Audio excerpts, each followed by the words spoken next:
On today's show, Jason Kidd thinks this is the deepest team in Mavs history. I'm going to have to disagree. We're going to buy or sell in today's Locked On Mavs. I'm Luka Doncic, and this is Locked On Mavericks podcast. If you don't believe, you shouldn't be here. You are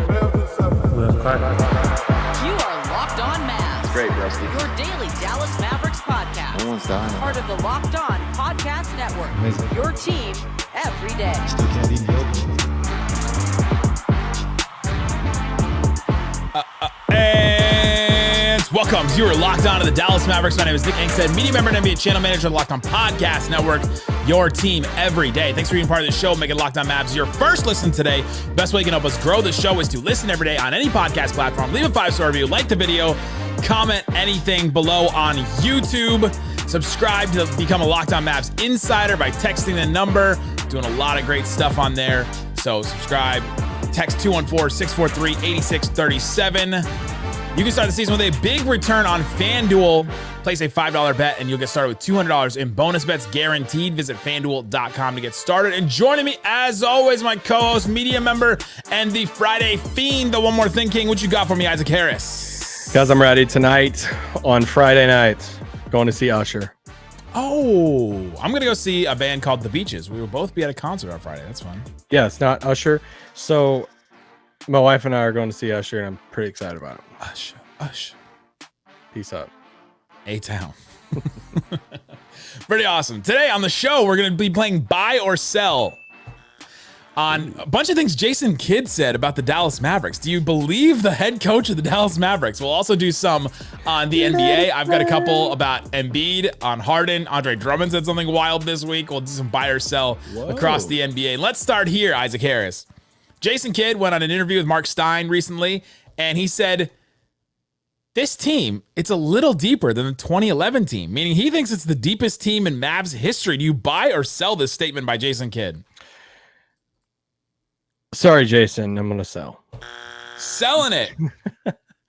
Yeah, I just think it's a little premature, even though I think, the Mavs will be my title pick for this year. Oh, spoiler. This is like, honestly, the first year I'm like realistically going in saying, here you go. Also, realistically said the Ravens going into the NFL season, they start off 0-2. But, it's like, you look at some of these pieces on that 2011 team, which I'm not even going to say that was the deepest team. So, I think there's some other teams. You look at that like 03 team, which Dirk got hurt. Dirk and Nash, yeah. I think, but if we're just going to say compare the 2011 team, you start looking at the sporting cast of Jet, Sean Marion, what Tyson was. And it's hard to do the like compare and all this stuff. It's like, do you think Lively is what Tyson was in 2011 already? He's still pretty young with that. But he became a defensive player of the year, so. True. Do you count? I'm counting that roster having Caron Butler on it. That's what I was going to bring up. Do you count Butler or not? Because if you count him, I feel pretty confident that 2011 is the deeper team, but I think it's close. I will say that. I don't think it's like, whoa, he's too overboard here. It's not that. I just think I'd give the slight edge to 2011. It's kind of interesting because you have the Dirk Nowitzki character. He was 32 to start that season. Luka is not 30. Luka is not 32, but then you have Jason Terry, who's 33, which is like Kyrie is 32, going to be 33. Jason Kidd was 37. Klay Thompson is 34, going to be 35. So they're the similar and part of their career path. And then you have some younger guys. You mentioned Tyson Chandler. He was 28 then. JJ Barea, he was 26 then. They don't have anybody like as young as what Lively is, but yeah, well, I think this year's team has better top end talent. I think Kyrie is better than any second person on the 2011 team. So I think when you start looking past that, I like Sean Marion is the best defender on both teams. So and I love Dirk, my favorite player of all time. He was not at the level Luka is now in 2011. No. right? Like he was 4 years removed from his MVP. He was 6th in the MVP that year, 7th in MVP the year before that. And he was making all NBA second team still a great player. But Luka is first team all NBA right now, MVP candidate like right now.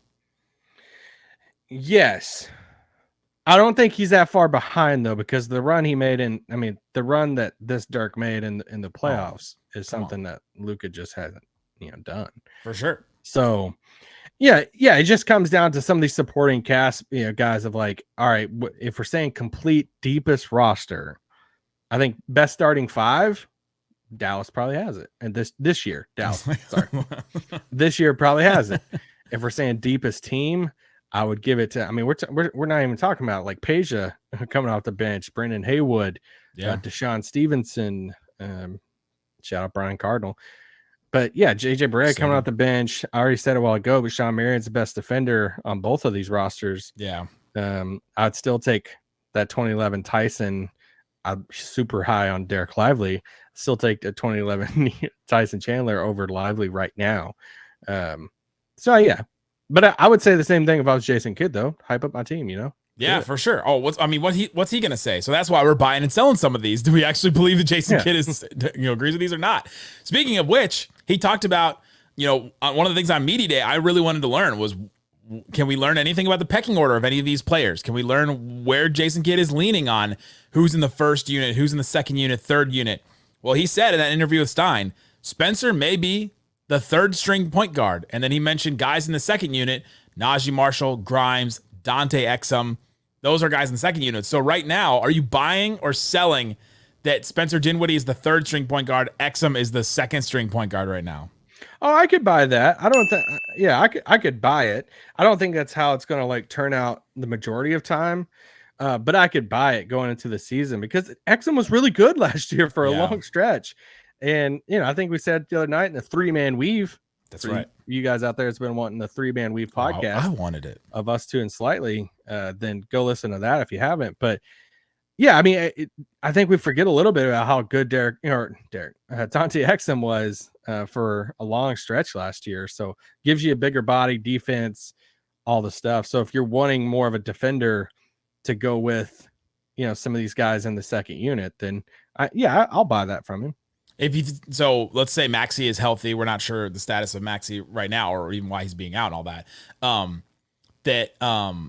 The backup unit right now, the 5-man unit is Dante, Quentin Grimes, Naji Marshall, Maxey, and Daniel Gafford. That's a pretty good defensive second unit right there. Yeah, but there's and maybe they're not gonna play together.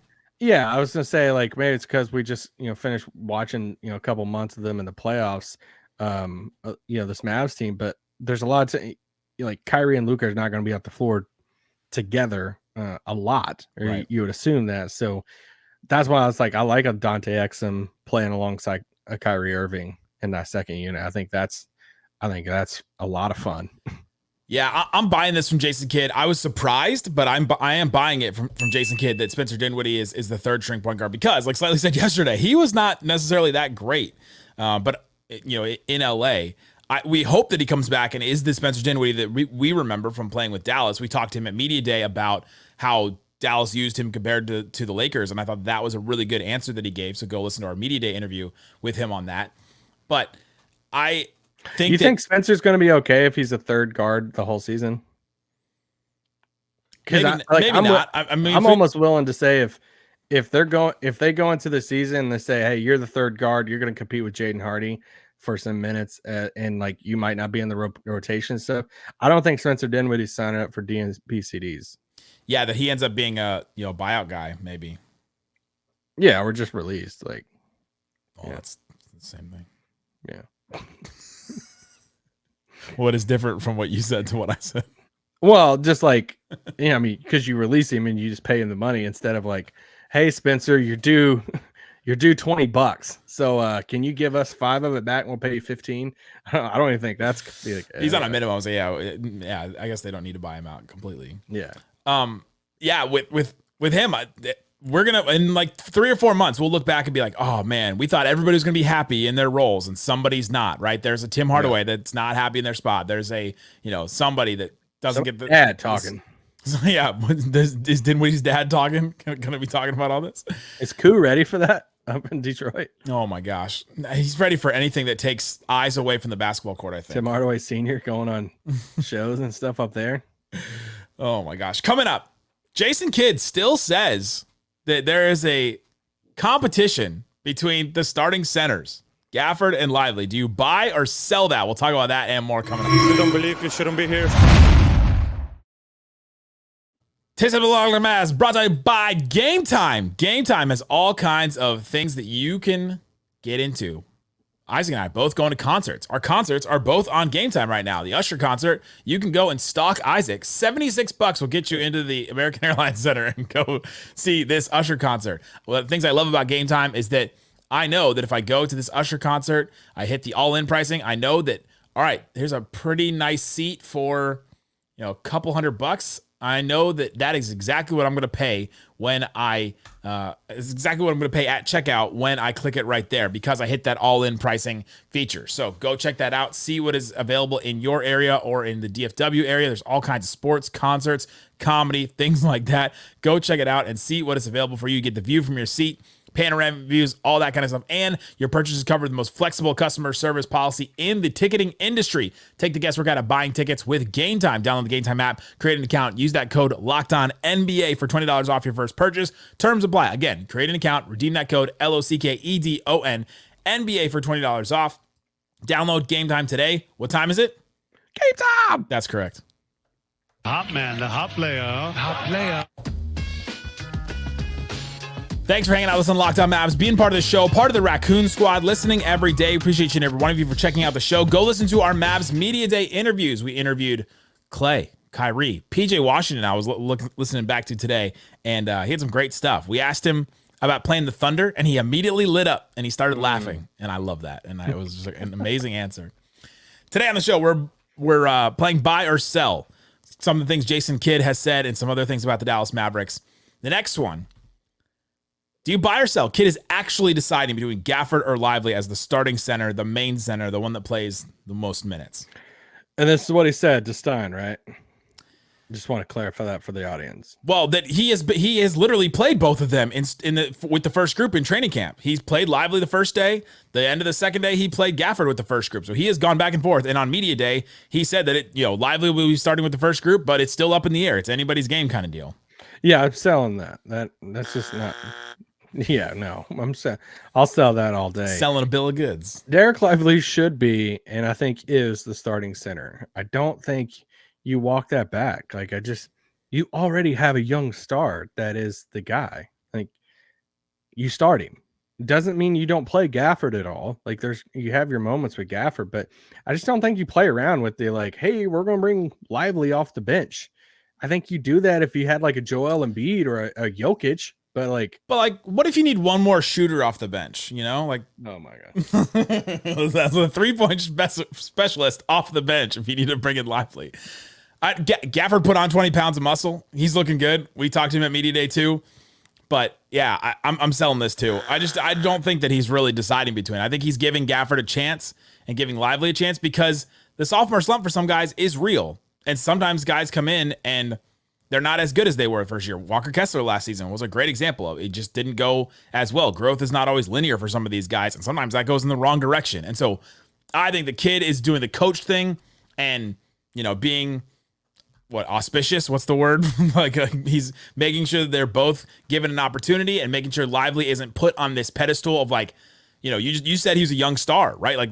Kid is not putting him up there as that guy that if you fail, we're going to fail as a team, right? That you're going to let down everybody. And I think that this is sort of a way to protect him from that while also giving Gafford a chance and Gafford some hope that he's also fighting for something and could fight for that starting spot again and keep some of the continuity. I mean, Gafford started all the games at the end of the season and through the finals. So some of that is maybe continuity too, but I think he's accomplishing all those things by doing this, even though I think it's a lie. Yeah, and you're building some continuity for Slovenia national team. We asked Gafford about that too. If you say hey, what's the selling point for him not to start? Then maybe it's hey, we want a faster unit in the second unit. We want Lively to play a lot with Kyrie in that second unit or something. Or hey, Lively's still going to play 30 minutes, but we're going to do this like spot start thing like we do with Dwight to get a bigger body against some of these Jokic, Embiid's types in the NBA. You know, you could talk yourself into some of that. I just think that Lively's like the path that he's headed down and what he's shown already. Yeah. That he's just entered into that.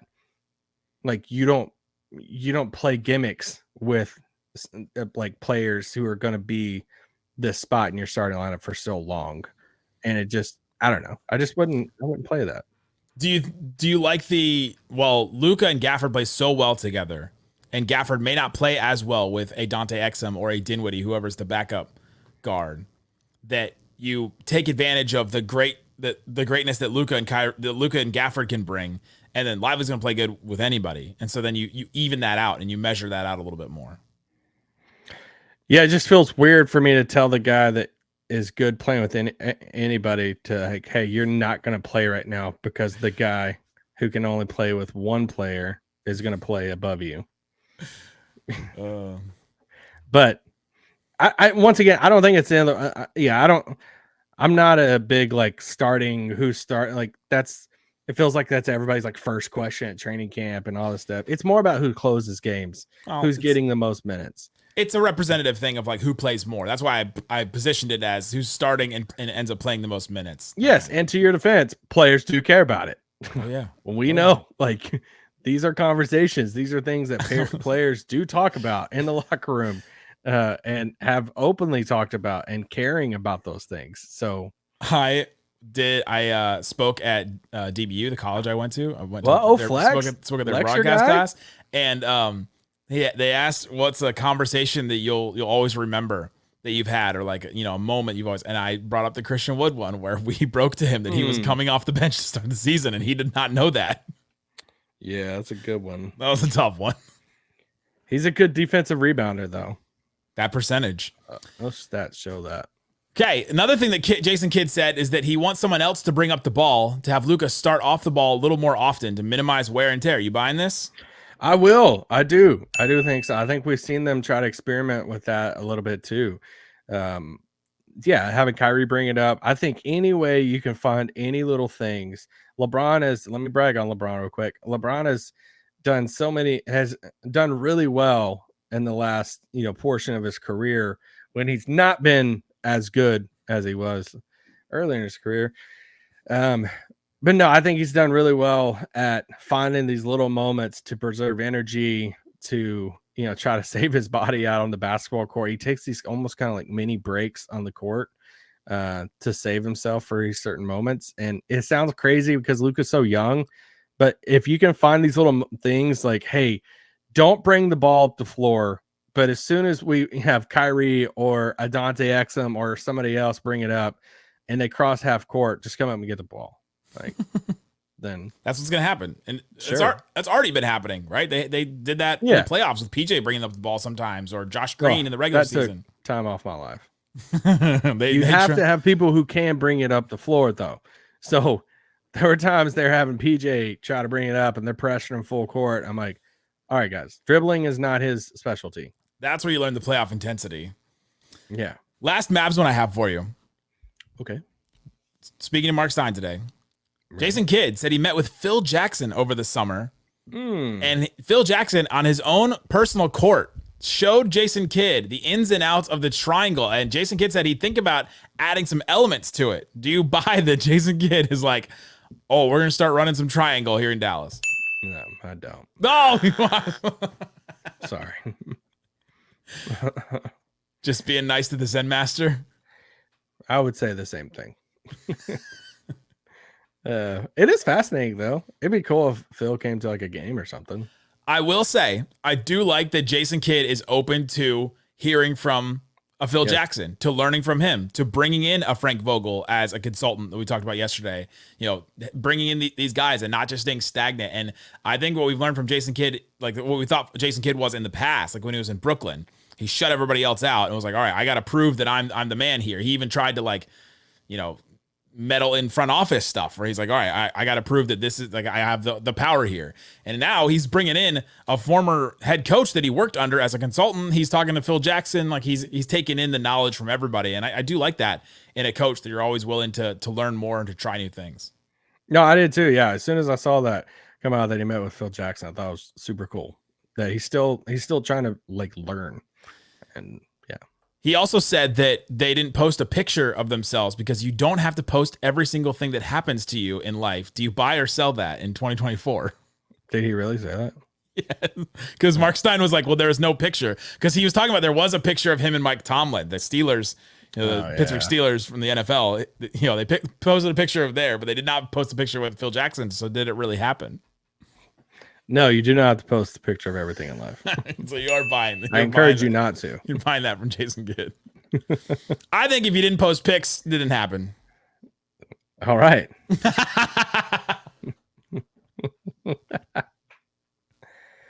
Post the pics, people. Just post it. Just post all the things. Live stream. We should be live streaming everything we do every day. Yeah. Everything. I'm going to go to the bathroom after this. So coming up, Joel Embiid said he doesn't care about MVPs or accolades anymore. Oh my God. Do you buy or sell that? We'll talk about all that and more on Locked On Mavs coming up. You don't believe you shouldn't be here. Today's episode of Locked On Mavs brought to you by FanDuel. FanDuel Sportsbook has all kinds of props and odds and things that you can use to get in on the action. Hey, NFL fans, you can start the season with a big return on FanDuel. Right now, it's America's #1 sportsbook. You get a hunch in the middle of a game. You can check out the latest stats, view live play-by-play, and so much more when same place that you place your bet. So get started with $200 in bonus bets, guaranteed. When you place your first $5 bet, doesn't even have to win. You just have to place that $5 bet. Go check out, see what's available on FanDuel. You can go check it out and see what is there. Oh man, we got the Ravens Bengals. I grew up in Cincinnati. Isaac's a big Ravens fan, and so this is the Locked On Mavs Bowl. Yeah! Ravens 2.5-point favorite, and I could not be less invested in this team. 2.5 in this team right now. Give me that. I was gonna say like 4.5. The Bengals are at home, but go check that out if you are feeling the Ravens like Isaac is, or if you're feeling your Cowboys or the Mavs futures. Go check that out. FanDuel.com. See what's available to you.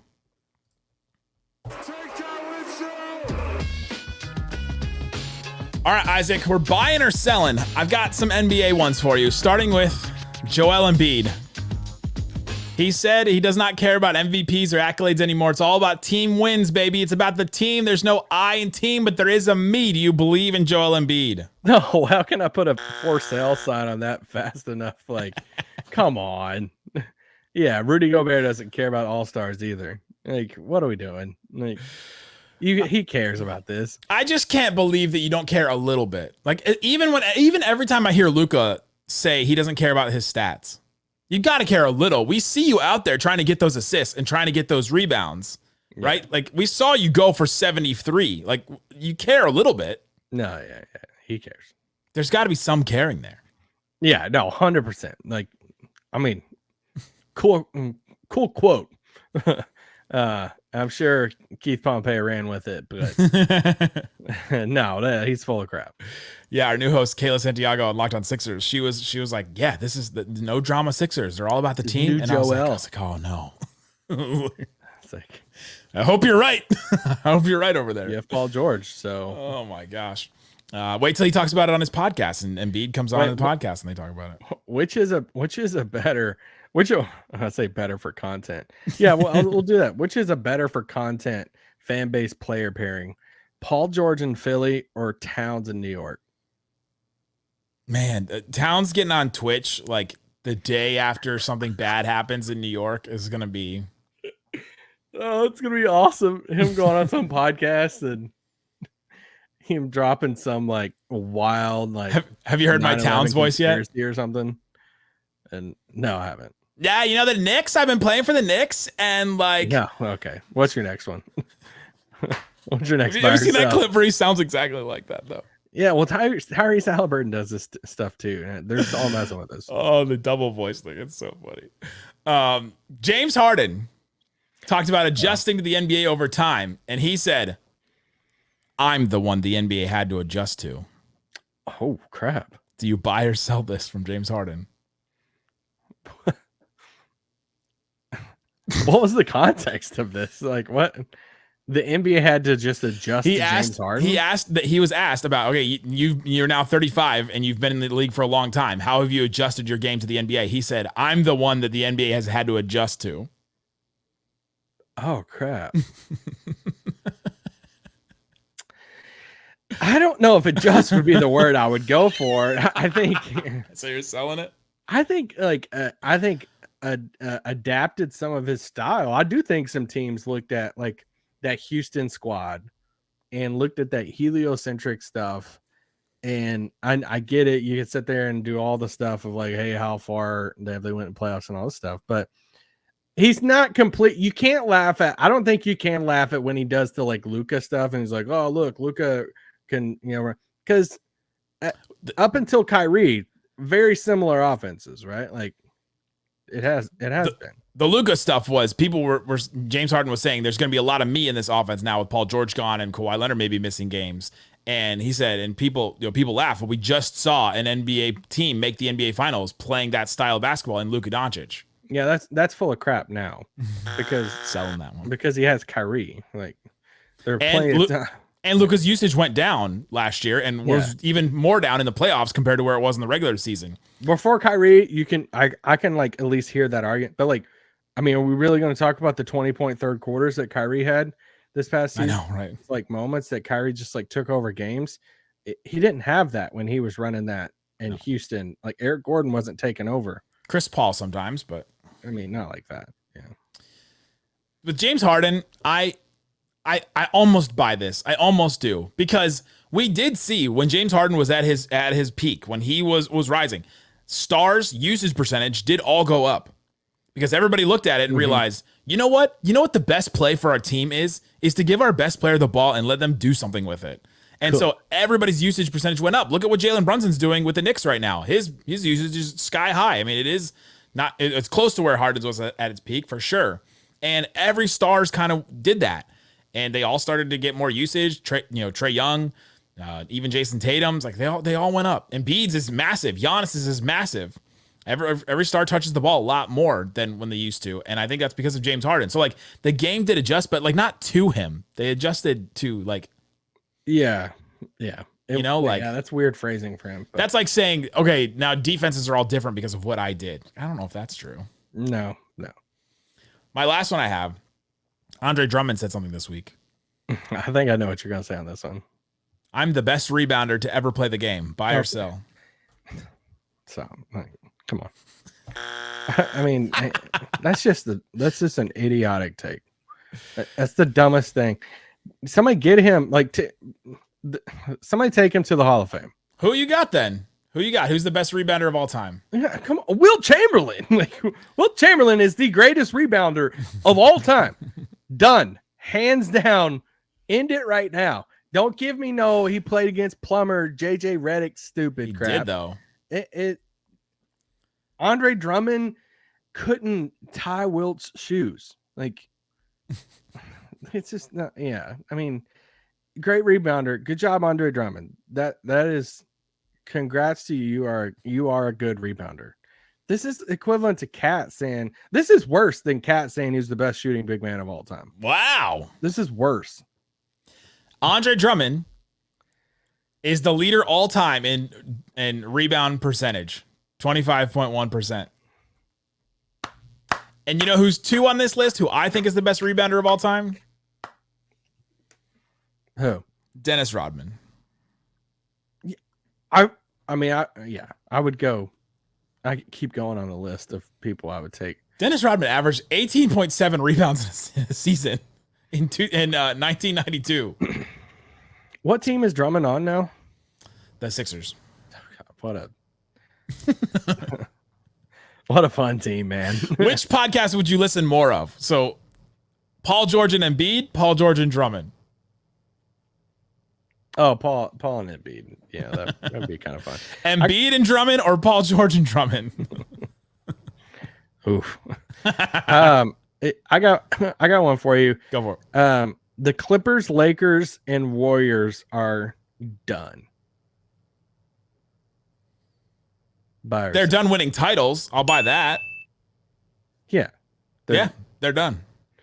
They're Throw the heat in there.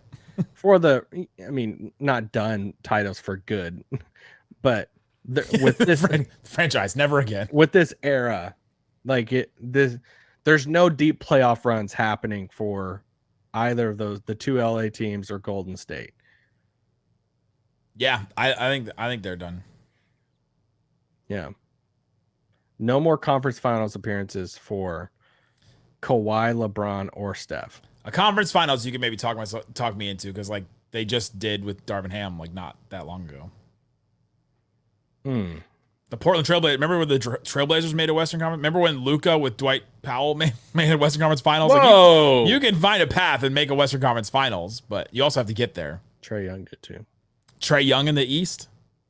Trae Young is a shoe free agent.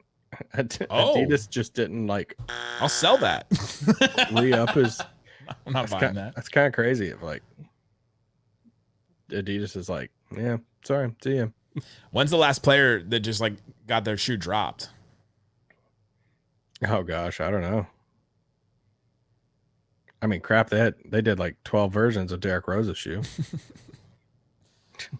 Interesting. Let us know in the comment section, what things are you buying or selling? Are you buying that it's the deepest team since 2011 or deeper than 2011? Are you buying that Spencer Dinwiddie is a third string point guard? Let us know. Again, subscribe to become a Locked On Mavs insider. Click the link in the description. Text the number. Thanks so much for listening to Locked On Mavs. Peace out.